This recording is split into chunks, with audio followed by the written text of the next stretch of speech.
अगर आपकी भी उम्र 60 साल के ऊपर है, प्रोस्टेट की दिक्कत हो चुकी है, रात को पेशाब तो इतना ज़्यादा आता है कि बिस्तर की तरफ आप देख ही नहीं पाते।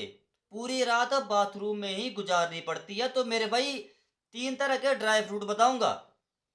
अगर इनको खा लेते हैं तो आप 1 महीने में अपनी ज़िंदगी को बदल सकते हैं। और अगर इस वीडियो को नहीं देखा, इस वीडियो को पूरा नहीं देखते तो आपकी ज़िंदगी की सबसे बड़ी गलती साबित हो सकती है। जी हाँ, हरे कृष्णा, राम राम जी। देखो, जो तीसरे नंबर वाला ड्राई फ्रूट बताऊँगा, वो सबसे सस्ता है, सबसे इफ़ेक्टिव है, सबसे शक्तिशाली है, पावरफुल है वो, और बड़ी आसानी से आपको बाज़ार में मिल जाता है, कहीं जाने की आपको ज़रूरत नहीं पड़ सकती। एक चीज़ आपसे मैं पूछना चाहता हूँ, आपने कभी ऐसा सोचा कि हमने ऐसा क्या किया कि हमारे प्रोस्टेट का भार 50, 60 या 100 ग्राम तक पहुँच गया? आपने ऐसा किया क्या? आपने कभी समझने की कोशिश की कि यार हम ऐसा हमने किया क्या? बाकी तो स्वस्थ है, तो हमें क्यों प्रोस्टेट की दिक्कत है? हम क्यों तंग हैं?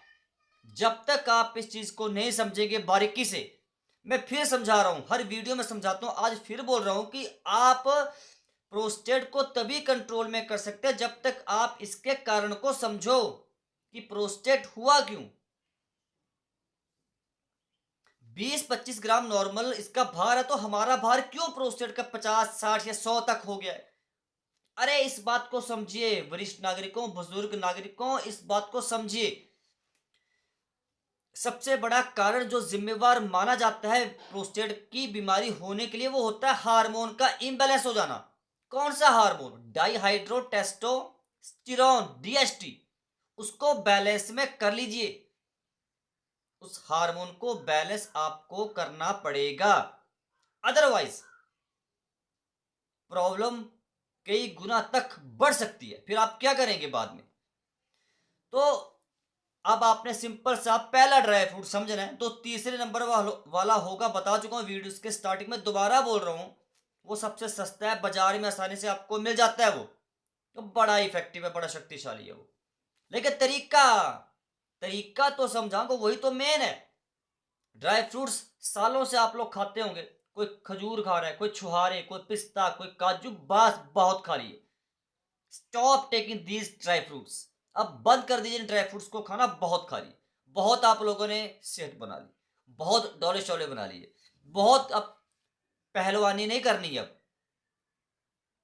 छुहारे, ठीक है, छुहारे खा खा के, पिस्ता काजू खा के पहलवानी नहीं करनी, पहलवान नहीं बनना। अब आपको प्रोस्टेट को कंट्रोल करना है। अब जो पहला ड्राई फ्रूट है उसका नाम है ब्राजील नट्स। हालांकि काफी वीडियोस में आप लोगों को समझा चुका हूं, बता चुका हूं कि ब्राजील नट्स क्या है, कहां मिलते हैं। बट जो इंपॉर्टेंट बात है वो क्या है, that is how to use Brazil nuts in a right way. हम सही तरीके से ब्राजील नट्स को कैसे इस्तेमाल करें ताकि हमें ज्यादा से ज्यादा बेनिफिट्स दिखाई दे सके, और वो भी कितने समय में? In short period, short time, कम समय में।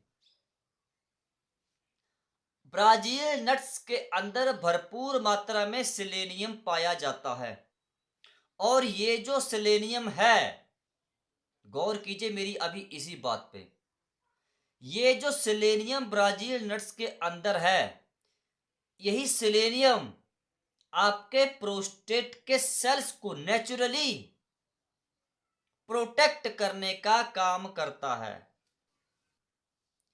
देसी भाषा में समझिए, गांव की भाषा में समझाता हूं। सेलेनियम की कमी अगर आपके शरीर में है 50-60 साल के बाद, तो प्रोस्टेट की बीमारी होने का खतरा आपको कई गुना तक ज्यादा हो जाता है। प्रोस्टेट की बीमारी होने के चांसेस बढ़ जाते हैं। So you have to take Brazil nuts, you have to fulfil the deficiency of selenium. और सबसे बढ़िया जो सोर्स है वो क्या है? Brazil nuts. वीडियो में टैग किया हूं मैं, वीडियो के डिस्क्रिप्शन में जाना, वहां पे लिस्ट लगी होगी, लेकिन जो ब्राजील नट्स मैं बता रहा हूं वही मंगवाना। अपनी मर्जी से यहाँ वहां से मंगवाए तो आप लोग जानिए। जो मैं बता रहा हूँ आपको वही ब्राजील नट्स मंगवाने, कॉस्टली है but yet effective. Brazil nuts बहुत कॉस्टली है, बहुत महंगे, लेकिन शक्तिशाली भी तो हैं। रोज तो आपको खाने नहीं है, हफ्ते में एक दिन सिर्फ आप लोगों को ब्राजील नट्स खाने हैं। हफ्ते के होते हैं 7 दिन, 7 दिन में से एक दिन सिर्फ ब्राजील नट्स खाने, और दिन आप डिसाइड कर लेना कब खाने हैं, वो आपके ऊपर मैं छोड़ता हूँ, वो उसके लिए आप फ्री हैं, लेकिन खाने हैं। देखो ब्राजील नट्स की अब मात्रा का आपको खास ख्याल रखना और खाने का तरीका समझना। ब्राजील नट्स आपको दिन में 3 खाने हैं, 3 जस्ट ओनली 3 ब्राजील नट्स, इससे ज्यादा नहीं खाने, अदरवाइज नुकसान होने के चांस बढ़ सकते हैं। जितनी सेलेनियम की जरूरत आपके शरीर को है प्रोस्टेट को कंट्रोल करने के लिए, वो 3 से पूरी हो जाती है, तो 3 से ज्यादा नहीं खाने। देखो एक जो नॉर्मल साइज का ब्राजील नट होता है उसके अंदर 60 से लेकर 90 माइक्रोग्राम तक सेलेनियम पाया जाता है। और जो अगर कहीं उसका साइज बड़ा हो गया, इतना बड़ा कोई अगर है ब्राजील नट, उसके अंदर 100 से ऊपर माइक्रोग्राम तक सेलेनियम पाया जाता है। लेकिन जो आपको ब्राजील नट्स में बता रहा हूं वो नॉर्मल साइज के हैं, जिनको मैं वीडियो में टैग किया हूं, वो आपने दिन में 2 या 3 खाने, से ज्यादा नहीं खाने। अब खाने का सही समय, लंच आपने जैसे लंच आप 12 बजे करते हैं तो 2 घंटे के बाद ब्राजील नट्स खाने हैं, यानी कि 12 बजे लंच करते हैं तो 2 बजे के बाद आप लोगों ने ब्राजील नट्स खा लेने। बस कोई गुनगुना पानी नहीं पीना ऊपर से, कोई पानी में भिगो के नहीं खाना, बस तरीका जैसे मैंने बताया वैसे खाने। और फिर बोल रहा हूं महंगे हैं, लेकिन हफ्ते में सिर्फ एक दिन खाने हैं, यानी महीने में सिर्फ 4 दिन खाने हैं, बस 4 दिन। तो अगर आप एक बार मंगवाते हैं तो आसानी से आपके 4-5 महीने निकल जाएंगे। और फिर बोल रहा हूं सेलेनियम की कमी मत होने देना शरीर में, क्योंकि सेलेनियम की कमी को पूरा करने के लिए और भी बहुत से सोर्सेस हैं, लेकिन जो सबसे बढ़िया नेचुरल तरीका है वो मैंने आप लोगों को बता दिया, ब्राजील नट्स। जी हाँ। अब जो सेकंड नंबर वाला ड्राई फ्रूट है, और अभी तीसरे नंबर वाला ड्राई फ्रूट बताने वाला हूं, तो सबसे शक्तिशाली है, सबसे सस्ता, आसानी से आपको मिल जाएगा, उसको आपको तो आपकी जिंदगी को बदल सकता है।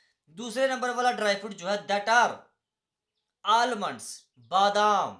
जी हाँ, जो आप बचपन से खाते हैं, बच्चों को भी खिलाते हैं, लेकिन बच्चों को खिलाया जिस तरीके से खिलाओ, लेकिन अब जैसे आप बादाम खाते हैं उस तरीके को बदल लो। मैं आपको तरीका ही बताऊंगा, बस तरीका आपने चेंज करना है, बदलना है।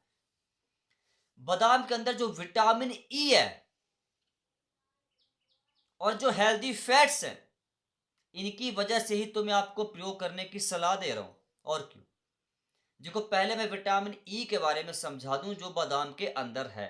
ये विटामिन ई नेचुरली, मतलब एक समझो नेचुरल एंटीऑक्सीडेंट है। ये प्रकृति ने हमें नेचुरल एंटीऑक्सीडेंट दिया जो प्रोस्टेट के सेल्स की प्राकृतिक रूप से सुरक्षा करता है, प्रोस्टेट के सेल्स की अनवांटेड ग्रोथ को होने से रोक सकता है। प्रोस्टेट में जो सूजन है, स्वेलिंग है, इन्फ्लामेशन से उनको कंट्रोल में कर सकती है विटामिन ई। और जो हेल्दी फैट्स है, ये प्रोस्टेट की अच्छी सेहत को सपोर्ट करते हैं, योगदान देते हैं बड़ा ज्यादा प्रोस्टेट को स्वस्थ रखने में। ये दोनों चीजें जो अखरोट बादाम के अंदर है मैंने आप लोगों को समझा दी। इसके अलावा और भी बहुत सी चीजें हैं, लेकिन फिलहाल मैंने आपको प्रोस्टेट के दृष्टिकोण से जो चीजें महत्वपूर्ण है वो उनके बारे में बताया। ठीक है, अब जी बात आती है खाने का सही तरीका। रात को 5 या 7 बादाम पानी में भिगोकर रख रहे, सुबह उठकर जैसे ही पेट साफ किया, गौर कीजिए, जब तक पेट साफ ना हो तब तक बादाम की तरफ देखना भी नहीं है। अगर कब्ज है तो मेरे भाई पहले कब्ज का इलाज करो, कब्ज को ठीक करो, उसके बाद बादाम खाना शुरू करो, नहीं तो बादाम मत खाना। पेट साफ कर लिया उसके बाद बादाम खाए। एक बादाम लिया, मुंह के अंदर रखा, उसको चबाया, थोड़ा देर, थोड़े मतलब एक दो मतलब 5-5 10-10 सेकंड बादाम को मुंह के अंदर चबाया करो। एक बादाम को मुंह के अंदर जो लार है उसके साथ घुल जाए, फिर निकल जाओ। बादाम को खाना नहीं है, बादाम को पीना है, ये मेरा कहने का मतलब है। तो समझ लो कितना चबाना पड़ेगा बादाम को, यानी पीना है। पानी पीते हैं तो क्या होता है, पानी को चबाते हैं क्या, बस उतना आपको लिक्विड बना लेना है बादाम को चबा चबा कर, कि बादाम को पीना पड़े, खाना नहीं पड़े। अब मेन बात आती है जी, चलो ठीक है, बादाम का तरीका तो पंकज भाई आपने समझा दिया। अब मेन बात आती है कि जो हमने बादाम खाए उसके बाद आपको 2 घंटे का गैप करना है, उसके बाद आपने ब्रेकफास्ट करना है। बुजुर्ग भाइयों, जो आप बिस्तर पर बैठ बैठ के बादाम खा रहे हैं, बादाम करने खाने के आधे पौने घंटे बाद ही ब्रेकफास्ट चाय कॉफी ब्रेड टोस्ट खा जाए, बंद कर दो। 2 घंटे का शरीर को समय दो बादाम को पचाने के लिए। बादाम के अंदर जो विटामिन ई है, जो हेल्दी फैट्स हैं, उनको शरीर एब्जॉर्ब करे। शरीर को थोड़ा समय दीजिए, ये तरीका है, यही तरीका है, इसके अलावा कोई और तरीका नहीं है। बस सबसे बड़ी जो गलती आप करते हैं बस यही है, आप पेट साफ करने के पहले खाते हैं, और अगर पेट साफ करने के बाद भी अगर आप लोग खाते हैं तो फिर शरीर को आप 2 घंटे का समय नहीं देते इन चीज़ों को पचाने के लिए, डाइजेस्ट करने के लिए। तो मेरी बातों को थोड़ा गौर से समझिए, बस खाने का तरीका आपको समझा रहा हूँ, इस तरीका चेंज करो। 1 महीने के अंदर आप कमेंट करके बता देना फिर, ठीक है। और अब लास्ट ड्राई फ्रूट का नाम बताने से पहले एक बात बोलना चाहता हूँ कि जिनको भी मेरी वीडियो अच्छी लगी है अभी तक, और जो वीडियो पूरी देख रहे हैं भैया, आप कमेंट कर दो अभी जाकर। क्या कमेंट करना है, nuts for prostate health, nuts for prostate health, मुझे कमेंट करके बताना, फिर मैं समझूंगा कि आप लोगों ने पूरी जो वीडियो पूरी देखेंगे वही कमेंट करना, बाकी नहीं। क्या लिखना, nuts NUTS nuts for prostate health, comment करना। अच्छा भाई जी, अब जो 3rd नंबर का ड्राई फ्रूट है, जो सबसे शक्तिशाली है, वीडियो के स्टार्टिंग में बता चुका हूं, वो कौन सा है, वॉलनट। और मेरे भाई अखरोट। अब आप लोगों में से बहुत से बुजुर्ग भाई बोले, अरे यार हमें पता है खाते हैं। अरे अगर आप खाते हैं अखरोट, तो आपको फर्क क्यों नहीं पड़ता। ऐसे अखरोट नहीं खाए जाते कि ऐसे आंगन में बैठे हैं अखरोट को खा रहे हैं, कोई छत के ऊपर अखरोट को खा रहा है, कोई बिस्तर पर लेटे लेटे अखरोट को खा रहा है, कोई अखरोट। अरे अखरोट को खाने का सही तरीका है। अब ये प्राकृतिक चीज है तो क्या गलत तरीके से खाएंगे। आपका भोजन ही सबसे बड़ी औषधि हो सकती है, तरीका समझिए। अखरोट गर्म प्रकृति का है, इससे पित्त बढ़ सकता है। फिर आप बोलेंगे हम इससे गैस होते, कब्ज होते, गर्मी महसूस होती है। ओ मेरे भाई, तो गर्म प्रकृति का है तो गर्मी करेगा ना, ठंड थोड़ी करेगा। तो तरीके से खाओ ना। रात को अच्छा वो यार पहले बता तो दूं अखरोट के अंदर है क्या, तभी आपको भरोसा होगा। अरे अखरोट के अंदर 3 चीजें बड़ी जबरदस्त पाई जाती हैं। सबसे पहले जिंक है, जिंक इसका भोजन है, प्रोस्टेट ग्लैंड का भोजन जिंक है। जिंक प्रोस्टेट की सूजन को कम कर सकता है, स्वेलिंग इन्फ्लेमेशन को रिड्यूस कर सकता है, प्रोस्टेट को बड़ा ज्यादा सपोर्ट करता है। ये जिंक प्रोस्टेट का पसंदीदा भोजन है। जिंक पूरे यूरिन फंक्शन को रेगुलेट करता है, पेशाब का मैं ज्यादा आ रहा है, पेशाब की धार पतली है, पेशाब की थैली खाली नहीं हो पाती, सारी समस्याओं को अकेला जिंक बड़े अच्छे तरीके से कंट्रोल करके रख सकता है। अब जो दूसरी चीज, ओमेगा 3 फैटी एसिड है अखरोट के अंदर, और ये फैटी एसिड प्रोस्टेट की सूजन को कम करने का काम कर सकते हैं। जो प्रोस्टेट के इर्द गिर्द सराउंडिंग्स में स्वेलिंग है ना, उसको कम कर सकता है ये ओमेगा 3 फैटी एसिड। और तीसरी जो चीज है वो सेलेनियम है। सेलेनियम के बारे में भी बता चुका हूं ना, बस वही सेलेनियम जो प्रोस्टेट की सेल्स की नेचुरली प्रोटेक्शन करता है। जी रात को 2 अखरोट की गिरी लेनी है। अखरोट का छिलका नहीं, छिलके समेत मत पानी में डालना, अखरोट की गिरी निकाल लो 2 अखरोट की, उसको पानी में भिगो कर रख दो। सुबह उठकर पेट साफ करने के बाद उन 2 गिरी को चबा चबा कर खाओ। आह, इतना चबाओ कि पानी बन जाए, फिर निकल जाओ। यानी कि जो मेन मुद्दे की मेरी समझाने की जो बात है, जो मैं कहना चाहता हूं, वो सिर्फ यही है, आप सुबह जब तक पेट साफ ना हो उसके पहले बादाम अखरोट कोई भी ड्राई फ्रूट ये सब मत खाना, नहीं तो खर्चा करने वाला काम होगा। फिर आप बोलेंगे पंकज भाई आपने हम आपके कहने से ये ड्राई फ्रूट मंगवाए लेकिन हमें कोई फायदा महसूस नहीं हो रहा है। तो यही रीजन है, जब तक पेट साफ ना हो तब तक आपने ड्राई फ्रूट नहीं खाना, अखरोट नहीं खाना। पेट साफ हो गया अच्छे से, आप बोले हाँ यार पेट हल्का हो गया, फ्रेश हो गए। हाँ, उसके बाद इनको चबा चबा कर खा जाओ और फिर 2 घंटे का शरीर को समय दे दो इनको पचाने के लिए, ताकि जो तीनों चीजें इसमें जिंक है, जो फैटी एसिड है, जो सेलेनियम है, शरीर उनको एब्जॉर्ब कर सके। बस ये 3 ड्राई फ्रूट जो मेरे कहने से खाएगा, भैया आपकी जिंदगी में जो बदलाव होगा वो आप खुद अपनी जिंदगी में देखना। 1 महीने के अंदर अंदर मैं बात कर रहा हूं, बहुत बड़ी बात बोल रहा हूं।